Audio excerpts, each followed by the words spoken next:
आप सभी को राधे राधे। आज है 10 सितंबर और 10 सितंबर 2020 के नेशनल और इंटरनेशनल करंट अफेयर इस पर्टिकुलर वीडियो में हम लोग पढ़ने वाले हैं। आशा करता हूं आप बहुत अच्छे होंगे। मेरा नाम है सुनील और स्टार आईक्यू यूट्यूब चैनल में आप सभी का हार्दिक अभिनंदन और स्वागत है। अगर आपको मेरे द्वारा पढ़ाए गए सभी लेक्चर्स का पीडीएफ फाइल चाहिए तो आप मेरे Telegram channel star IQ PDF को जरूर ज्वाइन कीजिएगा। स्टार आईक्यू क्विज के नाम से एक ग्रुप भी है टेलीग्राम पे, आप उसे भी ज्वाइन कर लीजिएगा। वहां पे क्विज होती रहती है सुबह से शाम तक। आप मुझे फेसबुक और इंस्टाग्राम पे भी फॉलो कर सकते हैं। कल मैंने आपसे जो सवाल पूछा था उसका सही जवाब क्या है वो बताता हूं आपको मैं। इन बदनाम चीजों को नष्ट कर दो, यह जो मशहूर पुकार थी ये किसकी थी? तो ये पुकार थी वाल्टेयर की। ए ऑप्शन जो है इस क्वेश्चन का बिल्कुल ठीक है और आप बच्चों ने इसका सही जवाब भी दिया है। तो चलते आगे चलते हैं हम लोग और आज का पहला क्वेश्चन पढ़ते हैं। यूपी सरकार ने किस एयरपोर्ट का नाम भगवान श्री राम के नाम पर करने की घोषणा की है? तो यूपी सरकार ने अयोध्या जो एयरपोर्ट है उसका नाम भगवान श्री राम के नाम पे करने की घोषणा की है। ए ऑप्शन जो है इस क्वेश्चन का हमारा वो बिल्कुल ठीक है।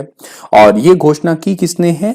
मुख्यमंत्री योगी आदित्यनाथ ने की है। इस एयरपोर्ट का निर्माण जो है दिसंबर 2021 तक पूरा होने की संभावना है, ठीक है।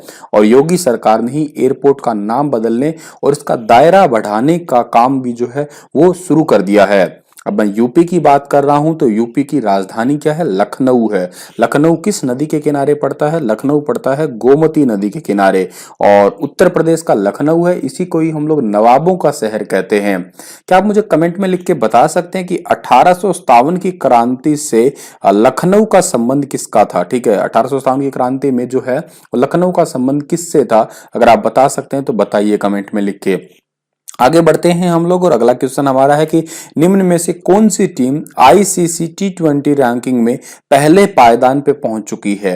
तो आईसीसी टी20 रैंकिंग में पहले नंबर पे जो पहुंची हुई टीम है इसका नाम है ऑस्ट्रेलिया। सी ऑप्शन जो है इस क्वेश्चन का बिल्कुल ठीक है। वैसे भी आपको मैं बता दूं ऑस्ट्रेलिया को गेम कंट्री कहा जाता है क्योंकि यहाँ की हर हफ्ते तकरीबन तकरीबन 60% से ज्यादा आबादी जो है वो गेम में इन्वॉल्व रहती है। और आईसीसी टी20 की नई रैंकिंग जारी हुई है उसमें पहले नंबर पे जो है वो कौन सी है? ऑस्ट्रेलिया है। 275 अंकों के साथ में पहले नंबर पे है।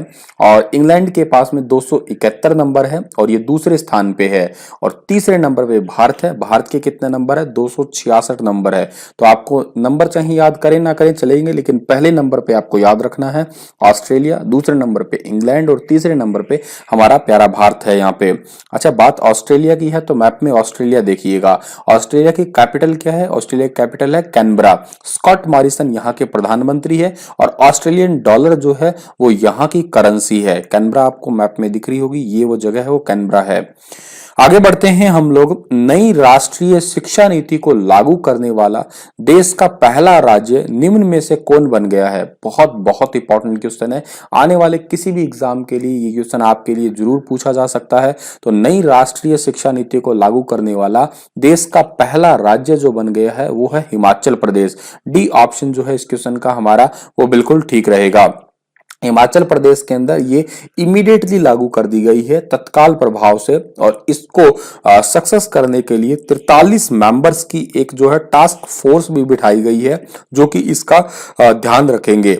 और शिक्षा मंत्री गोविंद सिंह ठाकुर, ठीक है, जो कि टास्क फोर्स के अध्यक्ष होंगे। और इसका जो काम किया जाएगा ताकि धीरे धीरे जितने भी यूनिवर्सिटीज है, स्कूल है, कॉलेज है, इनके अंदर कुलपति वगैरह है या प्रिंसिपल वगैरह है, ये इन टास्क फोर्स का काम होगा कि इन कुलपति या प्रिंसिपल्स या जो कि कॉलेज के डायरेक्टर हैं या यूं कहिएगा चेयरपर्सन है, उनको जो है धीरे धीरे आगे इस टास्क फोर्स के तहत एक कमेटी बना के शामिल कर लिया जाए टीम के अंदर। और ताकि इस राष्ट्रीय शिक्षा नीति को सुचारू रूप से राज्य के अंदर लागू करवाया जा सके और चलाया भी जा सके।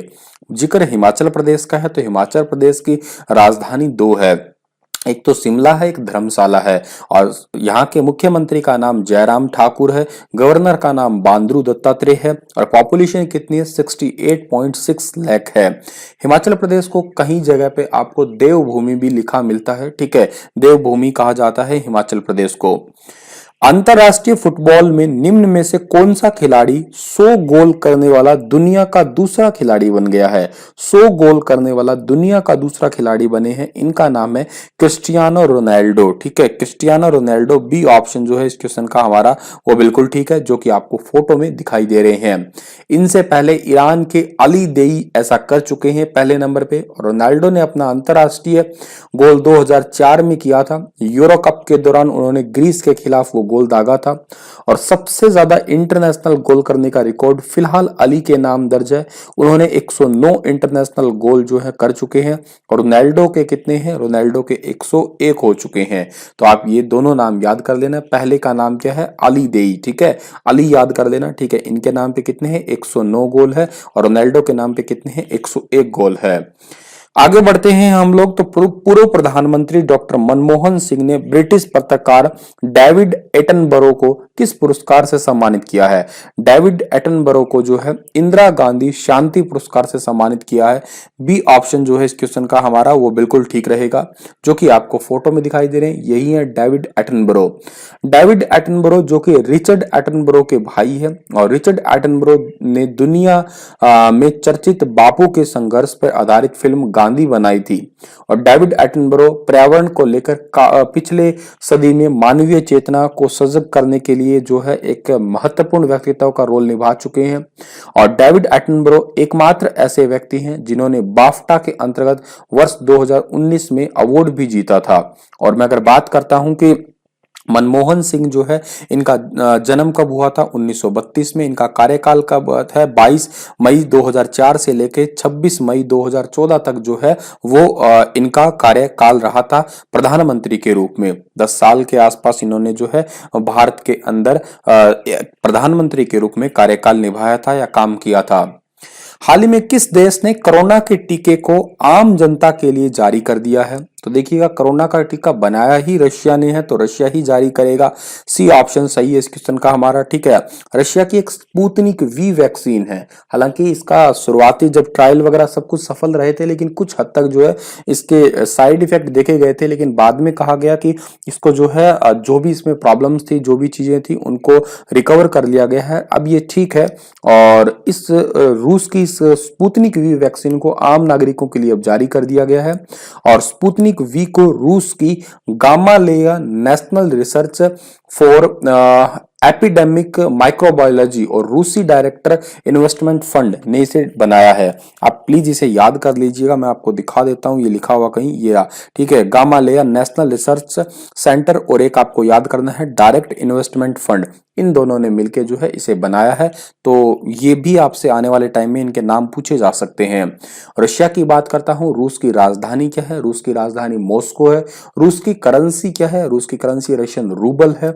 और ये बात भी आप याद रखिएगा, यहाँ के राष्ट्रपति व्लादिमीर पुतिन है, जो कि 2036 तक इस पद पे बने रहेंगे। और रूस दुनिया का सबसे बड़ा देश है क्षेत्रफल की दृष्टि से। ये पॉइंट भी आपको साथ के साथ याद करना है।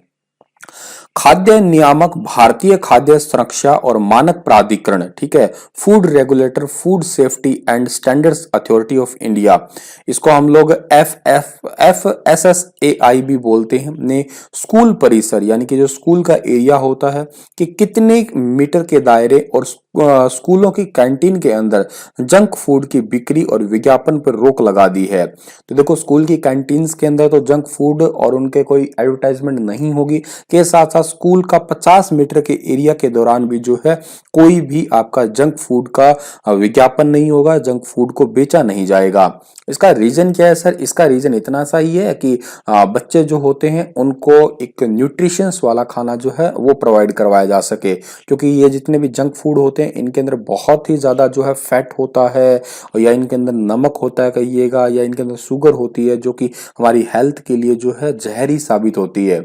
इस करके FSSAI ने ये फैसला लिया है। और FSSAI का फुल फॉर्म तो आप जान ही चुके हैं, food safety and standards authority of India. और इसकी स्थापना कब हुई है? अगस्त 2011 में। सेक्टर फूड सेफ्टी का ही है, हेडक्वार्टर न्यू दिल्ली के अंदर है। और इसकी एजेंसी एग्जीक्यूटिव का नाम रीटा है, जो कि आपको याद करना है। भारत निम्न में से किन देशों के साथ मिलकर 5G टेक्निक पे काम कर रहा है? चाइना को यूं कहिएगा यहाँ पे बहुत बड़ा झटका लगाया हमने एक और। पहले तो हमने इतनी सारी एप्लीकेशन उनकी बैन कर दी और अब जो है चाइना वैसे इस मामले में काफी आगे है, क्योंकि दुनिया में सबसे पहला शहर बीजिंग ही है जहाँ पे 5G आया था। हालांकि शहर जो है वो बीजिंग है और देश जो है वो दक्षिण कोरिया है।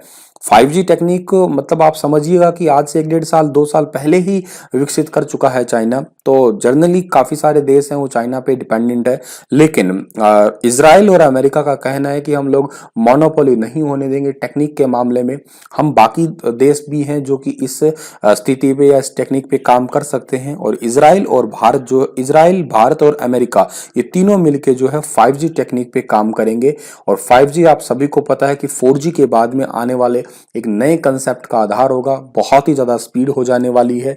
प्रधानमंत्री नरेंद्र मोदी जुलाई 2017 में इजराइल की यात्रा पे गए थे, उस दौरान इस प्रोजेक्ट पे सहमति हुई थी और अब इसको जो है वो आगे बढ़ाया जाएगा। इजराइल की राजधानी जेरूसलम है और अगर बात की जाए अमेरिका की राजधानी तो वॉशिंगटन डीसी है, और बेंजामिन नेतन्याहू वहां के नेता है और डोनाल्ड ट्रंप नेता है अमेरिका के। इतनी बात आपको याद रखनी है इस क्वेश्चन से। केंद्रीय कृषि और किसान कल्याण मंत्री जिनका नाम है नरेंद्र सिंह तोमर, इन्होंने कितने राज्यों में 22 बांस समूह को लॉन्च किया है? 22 बांस समूह को लॉन्च किया है इन्होंने 9 राज्यों के अंदर। सी ऑप्शन जो है इस क्वेश्चन का हमारा वो बिल्कुल ठीक है। भारत को आत्मनिर्भर बनाने के लिए और उद्योग खेती बाड़ी इन चीजों को बढ़ावा देने के लिए या किसानों की कमाई को बढ़ावा देने के लिए अलग अलग योजनाओं पे काम कर रही है सरकार। और सरकार ने देश के अंदर बांस की पैदावार को बढ़ाने के लिए बांस के आधारित जितने भी उद्योग धंधे हैं उनको थोड़ा आगे बढ़ाने के लिए फोकस कर रही है। इसीलिए नरेंद्र सिंह तोमर ने 9 राज्यों में 22 बांस क्लस्टर शुरू किए हैं, जहां से क्या होगा, कौन कौन से राज्य जैसे कि मध्य प्रदेश है, गुजरात है, महाराष्ट्र है, ओडिशा है, असम है, नागालैंड है, त्रिपुरा, उत्तराखंड, कर्नाटक, ऐसे जो है यहाँ पे क्लस्टर बनाए जाएंगे शुरुआत में, ठीक है। बाकी धीरे धीरे जो है और राज्यों में भी फैलाया जाएगा इसे। क्लस्टर का मतलब होता है कि वहां पे ऐसी इंडस्ट्रीज लगे ताकि किसानों को डायरेक्ट जो है बेचने का लाभ मिल सके अपने बांस या अपने उत्पादित फसल को। नेशनल स्टेटिस्टिकल ऑफिस की साक्षरता पर एक रिपोर्ट में 96.2% साक्षरता के साथ कौन सा राज्य देश में सबसे ज्यादा साक्षर राज्य बन गया है? भाई देखिएगा, भारत का सबसे पढ़ा लिखा राज्य पहले भी केरला ही था और अभी भी केरल ही है। सी ऑप्शन सही है इस क्वेश्चन का हमारा, ठीक है। सबसे ज्यादा पढ़े लिखे राज्यों की अगर मैं बात करता हूं तो केरल है 96.2%। दिल्ली दूसरे नंबर पे है, हालांकि एक केंद्र शासित प्रदेश है। उत्तराखंड तीसरे पे है, हिमाचल चौथे पे है और असम जो है वो 5वें नंबर पे है। ये बात आप याद करना। अच्छा, पूछे सर सबसे कम कौन सा है, तो सबसे कम है आंध्र प्रदेश 66.4%, ठीक है। बड़ी चौंकाने वाली बात है, कभी बिहार का नाम होता था लेकिन अब जो है आंध्र प्रदेश है। और अगर मैं बात करता हूं इसमें और भी खराब प्रदर्शन में, दूसरे नंबर पे कौन सा है? दूसरे नंबर पे है राजस्थान और आंध्र प्रदेश के अंदर साक्षरता सबसे कम है अभी नए आंकड़ों के अनुसार। इसी के साथ ये लेक्चर तो समाप्त होता है, पर आपके लिए क्वेश्चन क्या है कि किस राज्य ने मो सरकार अभियान लॉन्च किया है? पश्चिम बंगाल, त्रिपुरा, नागालैंड, ओडिशा। बताइए इस अभियान के बारे में विशेष तरीके से और ओडिशा राज्य के बारे में भी। बस इतना ही था आज का लेक्चर। धन्यवाद।